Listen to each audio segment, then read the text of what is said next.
welcome back to the podcast playground. Our newest podcast is The Best Podcast. Join Jay Carter and me, Vida Best, on The Best Podcast, where the dynamic duo brings you their insider secrets to everything wonderful. Now, Jay and me dive deep into the top 5 everything, from the latest cell phones to affordable wines that won't break the bank. So tell a friend, you've found The Best Podcast, where every recommendation is a gem waiting to be uncovered. Tune in weekly for your dose of excellence. Imagine standing in the center of a massive windowless library. Okay. But, instead of bookshelves, the walls are entirely lined with doors. Right, just endless doors. Exactly. And one door has the Yale University crest heavily carved into the wood. Another door just has this blinking neon sign that says, learn Python in 30 days. Yeah, quite the contrast. Right.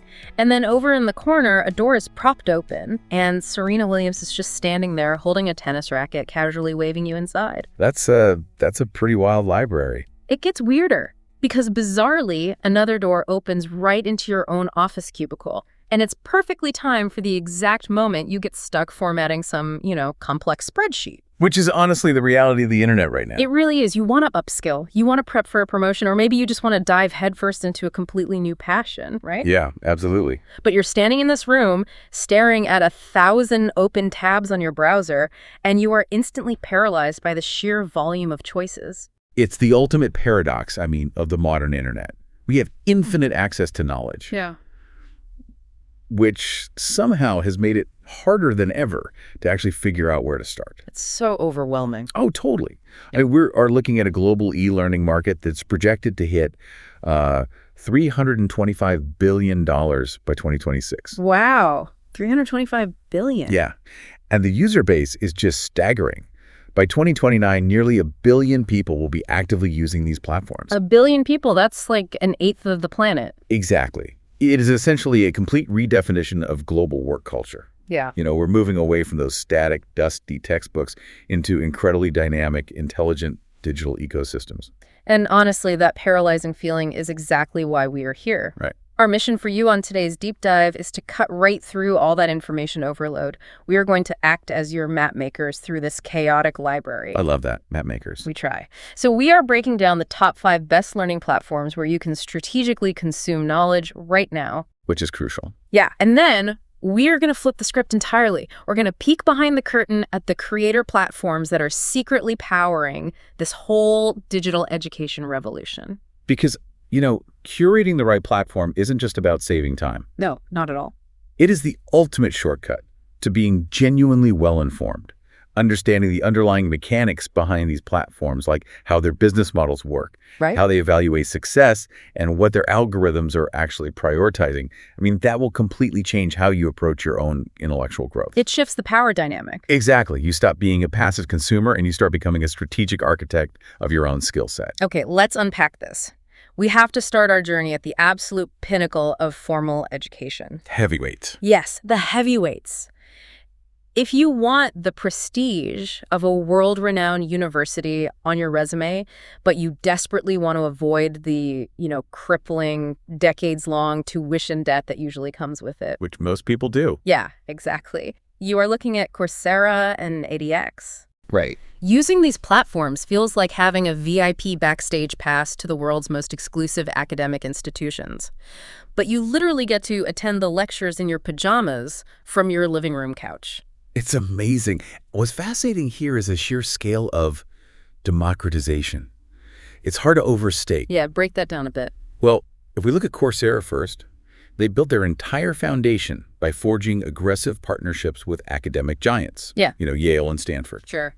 But equally important, they partnered with corporate monoliths like Google, Meta, and IBM. Right, the tech giants. Exactly. So their ecosystem is heavily weighted toward recognized, tangible career credentials. And the mechanism of how they price this is what I find so compelling. Oh yeah, the auditing feature. Right. You can essentially walk into the back of the Yale lecture hall and audit a vast majority of these courses for absolutely free. Just sit in and listen. Exactly. If you just want the raw information in your brain, it costs nothing. But if you want the verified certificate, like the digital asset you can staple to your LinkedIn profile, That's where they get you. Right, you are paying a fee, usually ranging from like $49 to $79. Or you can opt into a monthly Coursera Plus subscription. Which brings us to their main competitor, right? ADX. Yes. Which shares a remarkably similar pedigree, but it operates with a slightly different flavor. How so? Well, ADX was actually founded by Harvard and MIT. Oh, wow. Yeah, and you can really feel that DNA in their course catalog. Their focus heavily leans toward rigorous advanced technical training. Okay, so more specialized. Very much so. University-level skill development in highly complex areas. Think data science algorithms, supply chain business management, or cognitive psychology. Heavy-duty stuff. Exactly. And a verified certificate on ADX often includes deeply graded assignments rather than just, basic multiple-choice quizzes. Okay. That usually starts around $90. So wait, I have to challenge the core premise here, though. Go for it. I look at that $90 price tag for a piece of digital paper.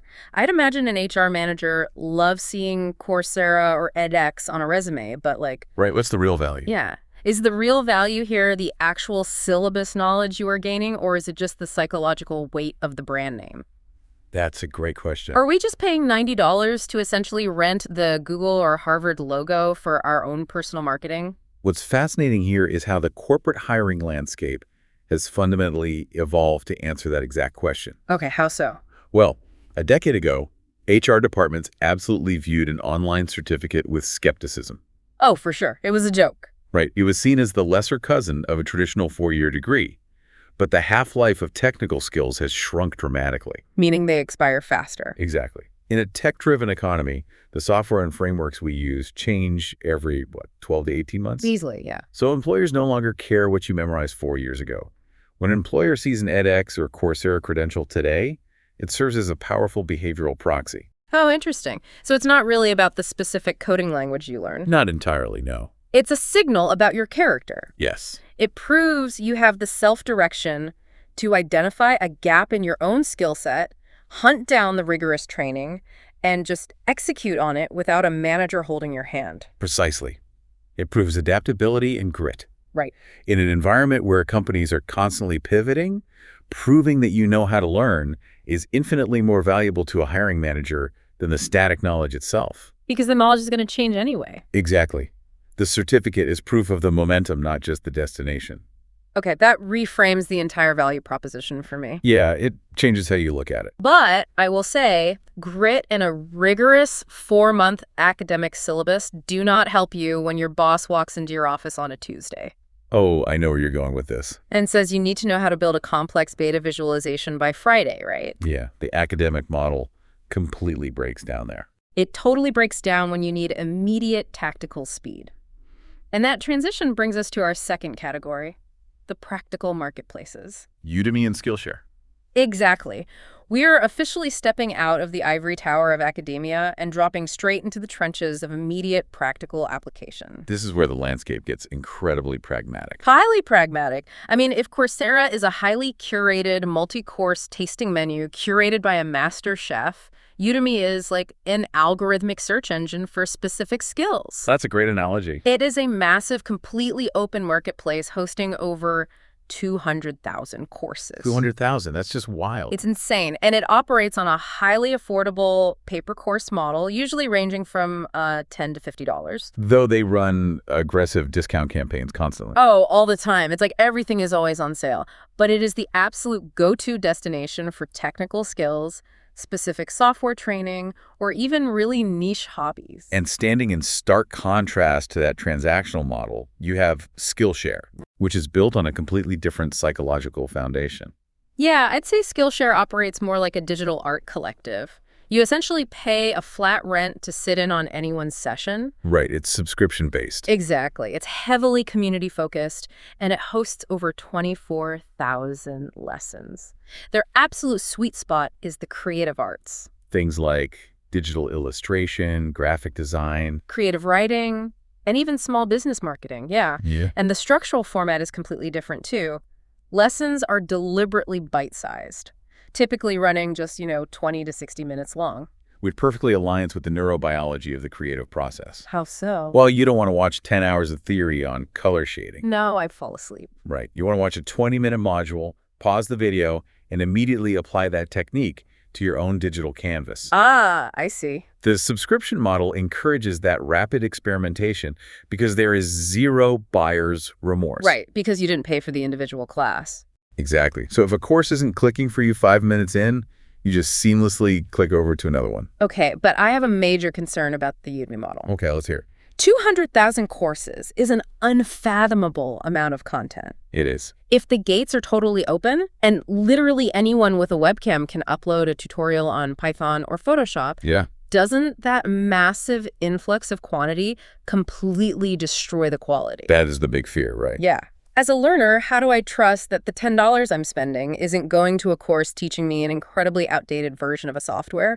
If we connect this to the bigger picture, what you're pointing out is the absolute core mechanism of democratized learning. Okay, explain that. Well, in the Coursera model, the university administration acts as the gatekeeper of quality, right? Right. Yale is vetting the professor. Exactly. But in the Udemy model, that power transfers entirely away from institutions and directly into the hands of the crowd. Oh, so they are essentially relying on the Amazon review ecosystem to do the heavy lifting of quality control. That is the exact mechanism. These platforms rely on millions of data points, user reviews, completion rates, active student enrollment numbers. Right. And all of that feeds an algorithm that pushes the highest quality, most relevant content to the very top of your search results. It's like a brutal meritocracy. It is a brutal meritocracy of practical knowledge. The crowd is ruthless. I mean, if a software updates and a creator's course is suddenly missing a key feature, Oh, man. the one-star reviews will bury that course into obscurity within days. Wow. Which shifts a massive burden onto the creator. Completely. They can't just publish a course and walk away to a beach somewhere. No, not at all. They are forced into a constant, endless cycle of updating and maintaining their material just to appease the algorithm and keep their search ranking. Yeah. The students have essentially become the decentralized accreditation board. That's a great way to put it. And that dynamic ensures that practical marketplaces are almost always faster at delivering training on brand new technologies than traditional universities. Right, because a university might take 2 years just to approve a new syllabus. Exactly. Okay, so we have tackled the prestige of academia, and we have navigated the trenches of practical, on-the-fly skills. Right. But what about the pursuit of sheer inspiration? Or, looking at the complete opposite end of the spectrum, what happens when learning isn't a choice at all? Yes. Like when it's a mandatory requirement forced onto your desktop by your employer? That's a very different vibe. It is. That tension brings us to our third section, premium inspiration and the enterprise evolution. We are examining MasterClass and WalkMe Learning Arc. And honestly, you could not pick two platforms that sit further apart on the modern learning spectrum. They are totally different. They fundamentally disagree on what the purpose of learning even is in that moment. Here's where it gets really interesting. I look at MasterClass less as a traditional school and more as beautifully produced, high-budget infotainment. Yeah, it's very slick. It aims to completely shift your internal mindset. They offer these cinematic, masterfully lit classes taught by literal global icons. Right. We mentioned Serena Williams teaching tennis earlier. Yeah, but you also have Shonda Rhimes teaching the mechanics of television writing, or Gordon Ramsay in the kitchen. It's incredible access. It really is. It operates on an annual membership model, and it is entirely unmatched if you are looking for leadership philosophy, high-level strategy, or just, deep creative inspiration. Because it operates on the psychology of aspirational learning. What do you mean by that? Well, you are highly unlikely to take the Serena Williams class because you plan to enter Wimbledon next year. Right. Definitely not happening. Exactly. You are taking it to decode the mindset, the resilience, and the strategic discipline of a world-class champion. Oh, I see. So you can apply that mental framework to your own completely unrelated career. Yeah. It is about learning a new language of success. Okay, so the value is in the proximity to greatness, not necessarily the tactical steps. Precisely. But then we swing the pendulum violently in the other direction to WalkMe Learning Arc. The total opposite. Yeah. This platform recently secured the absolute top spot for enterprise team skill building. If MasterClass is a gorgeous documentary meant to inspire you, WalkMe is a heads-up display or a GPS navigation system for your daily corporate job. That's exactly what it is. It tells you exactly where to click right when you are on the verge of making a mistake. WalkMe represents a total paradigm shift in how we think about corporate training. Yeah. It is an AI-native digital adoption platform that abandons the classroom entirely to deliver contextual training directly in the flow of work. Okay, I hear that phrase, in the flow of work, thrown around a lot in tech spaces. It's the big buzzword right now. It really is. But break down the actual mechanism for me. What does that literally look like for an employee sitting at their desk at 2 p.m? Okay, think about the legacy approach first. Yeah. Let's say you are an employee working inside a highly complex piece of enterprise software, like Salesforce. Traditionally, if you forgot how to generate a specific quarterly report, you would have to completely break your focus. Right. You leave Salesforce, log into a clunky learning management system. The dreaded LMS. Yes. You hunt down a 10-minute video, try to memorize the 7 steps, and then navigate back to Salesforce, hoping you didn't forget step 4. And cognitive science tells us you almost certainly will forget step 4 before the video is even over. Exactly the problem. WalkMe eliminates that entire friction point. Wow. It utilizes AI to constantly monitor your real-time behavior and mouse clicks inside the application. Oh. The second it detects you hesitating or about to input data incorrectly, it triggers a micro-learning widget. Like a pop-up. Yeah, maybe a subtle pop-up or a highlighted box on the screen, guiding your action at that exact microscopic moment of need. Okay, I am going to push back heavily on this, though. I figured you might. Are we fundamentally abandoning the actual concept of learning here? I mean, if an AI tool is just floating over my screen, guiding my mouse clicks, and spoon-feeding me the answers in real time so the company can boost its productivity metrics, am I actually internalizing a new skill?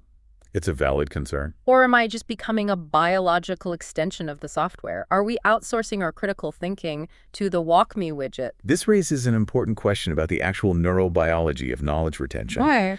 We have to draw a hard line between a traditional learning management system, an LMS, and a digital adoption platform. Right. An LMS is historically built for the benefit of the HR department, right? It focuses on administration, legal compliance, and making sure you click complete on a multiple-choice quiz. So they don't get sued? Basically, yeah. But studies repeatedly show that long-term knowledge retention from passive video watching is abysmal. Because there are 0 stakes. You aren't doing anything with the information in that moment. Precisely. WalkMe, however, is built on the science of experiential learning. Experiential learning. Yes. You aren't being spoon-fed. You are learning by doing. Yeah. The AI is simply providing the scaffolding. I see. Because you are physically executing the complex task in its actual environment, your muscle memory and cognitive retention increase exponentially. You are bridging the massive gap between knowing the theory of how a software works and actually executing the workflow. Okay, that makes sense. It turns every single moment of friction in your day into a perfectly timed, hyper-relevant, teachable moment. Exactly. It is like having a senior manager hovering over your shoulder, but, without the anxiety. And for a global enterprise, Yeah. that translates to massive reductions in onboarding time and software error rates. Wow. Okay, so we have spent this entire time exploring the massive digital landscape from the perspective of the consumer. Right. Coursera, EDX, Udemy, Skillshare, MasterClass, and WalkMe. But this is a $325 billion economy. It is massive. And an economy of that scale requires a massive constant influx of supply. It requires teachers. It requires content. So we need to pivot and look at the shadow industry powering all of this. The course creator platforms. This is the invisible engine of the knowledge economy. Yeah. These platforms have democratized the supply side, allowing literally anyone with an internet connection to package their unique expertise, market it globally, and build a highly lucrative online education business. Entirely outside the traditional academic gatekeepers. Exactly. So what does this all mean for the business models of these creators? Let's break down the big 3 in this space. Thinkific, Kartra, and Kajabi. Okay. Thinkific is widely regarded as the best platform to simply test the waters. They offer a 0% transaction fee structure on their free tier. Which is huge for beginners. Right. You are absolutely missing out on the high-end automation features, but it removes the financial barrier to entry. It acts as the ultimate sandbox. Yeah. A new creator can build a curriculum, test their marketing message, and validate that people actually want to buy their knowledge before they risk any significant financial capital. But once you validate that demand, you graduate to something like Kartra. Right. This is widely considered the best all-in-one platform for beginners, running around $99 a month, and the appeal here is consolidation. It has everything. It gives you your website builder, your email marketing engine, your customer help desks, and your checkout pages all under one unified roof. You avoid the nightmare of duct taping 12 different software subscriptions together just to launch a single video course. Exactly. And for those who scale beyond that, you reach Kajabi, The heavy hitter. This is the ultimate empire builder of the creator economy. Used heavily by 7- and 8-figure educational brands, it goes far beyond just hosting videos. Oh, absolutely. Kajabi allows creators to build and deploy their own mobile apps, host private podcasts, and run incredibly robust customer relationship management systems to track the life cycle of every single student. I think the most crucial distinction we can make for you listening right now is a fundamental difference in the business model between a marketplace and a creator platform. Okay, let's hear it. Think back to Udemy for a second. Right. Uploading your course to Udemy is essentially like putting your physical product on a shelf inside a massive global Walmart. Okay. Yes, there is incredible built-in foot traffic walking down the aisles. But you do not own the store. No, Udemy does. Exactly. You do not own the customer's email address. Udemy does. And they can legally email your student tomorrow, offering them a massive discount on your direct competitor's course. Ouch. Yeah, that's rough. But using a platform like Kajabi or Kartra, that is the equivalent of buying the real estate and building your own luxury flagship retail store. It's total control. It's a critical shift from being a disposable supplier to building a resilient long-term brand ecosystem. When you own the email list and the customer relationship, you aren't just selling a one-off transaction. Right. You are building a multi-year journey where you can upsell coaching, live events, and exclusive access. But this brings us to the ultimate double-edged sword of the creator economy, doesn't it? Always a catch. If platforms like Thinkific and Kartra make it so frictionless and cheap for absolutely anyone to build a stunning, highly professional-looking digital academy, how do we, as the consumers, separate the signal from the noise? It's tough. How do I know the person I'm about to pay $500 to is a genuine industry expert and not just, a phenomenal digital marketer with a highly optimized Kajabi sales page? That is the profound burden of a gatekeeper-less society. Yeah. The responsibility of critical thinking and due diligence now rests entirely on your shoulders. Yeah. You can no longer rely on a university accreditation board to vet the syllabus for you. You have to do the homework yourself. You have to investigate the creator's real-world track record, look past the slick copywriting, and analyze their actual footprint in their industry. But earlier we talked about how Udemy solves this through democratized reviews. Right, the Amazon model. When a creator owns their entire ecosystem on Kajabi, they control the narrative. Yes, they do. They can just delete negative comments or only showcase 5-star testimonials on their sales page. The Amazon review mechanism doesn't exist to protect the buyer there. Which is precisely why the most successful creator platforms are evolving rapidly away from static video content and heavily toward interactive community building. Oh, interesting. Creators are integrating deeply with tools like Mighty Networks to build private, highly active social networks directly around their curriculum. And this is the ultimate lie detector test for a fake guru. Because you can't fake depth in a live environment. Exactly the point. True experts thrive in a vibrant community setting because they can answer highly nuanced, specific questions live on a coaching call. Right, they can think on their feet. They can demonstrate immense depth of knowledge on the fly. A pure marketer, someone who just regurgitated a few YouTube videos to make a quick buck, They'll crumble. they will completely collapse when trying to maintain an active, high-value community once the initial course is sold. That makes total sense. The value of online education is shifting rapidly away from the video content itself, which is increasingly commoditized, by the way, and moving toward the access, the community, and the ongoing peer support. The thriving community basically becomes the verifiable proof of expertise. Exactly. If the network is active and alumni are openly sharing their wins and results, you know the creator is legitimate. It is a brilliant, self-regulating mechanism. It really is. Well, let's pull all of these threads together. We have navigated an incredibly dense digital landscape today. We covered a lot of ground. We did. We started by exploring the academic heavyweights with Coursera and ADX. We decoded how earning a career-defining credential from Yale or MIT actually signals grit and adaptability to modern hiring managers. Right.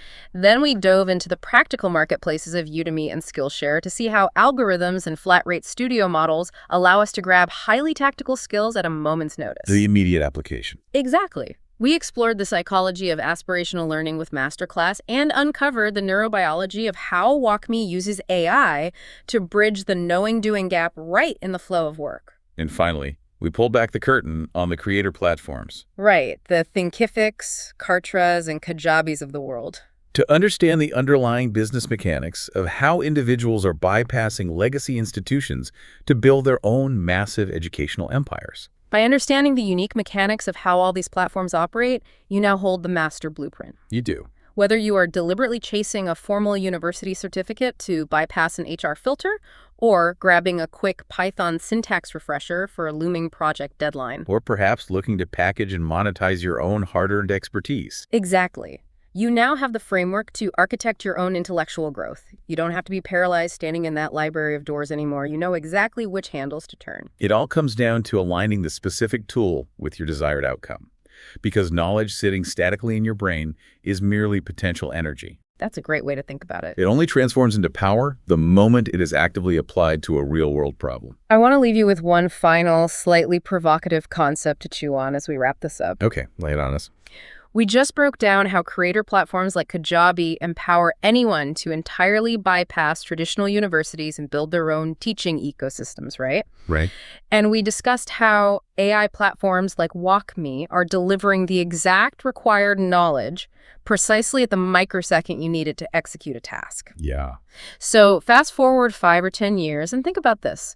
Will the traditional static paper resume a document that essentially just lists where you sat in a room 4 years ago eventually be rendered completely obsolete? Oh, wow. Are we rapidly accelerating toward a future where you don't list your degrees at all? Instead, imagine applying for a job by handing over access to a real-time blockchain-verified dashboard that tracks your evolving digital skills, your community contributions, and your efficiency utilizing AI-assisted workflows. That is a massive shift, because if the agility to learn continuously and apply knowledge instantly becomes exponentially more valuable to the market than holding a static historical credential, the entire architecture of how we prove our professional worth will have to be completely dismantled and rebuilt. Exactly. Imagine opening a door in that library, and instead of a framed diploma hanging on the wall gathering dust, there is just a glowing live feed of every complex problem you've ever solved and the exact tools you used to do it. Fascinating. Something to think about.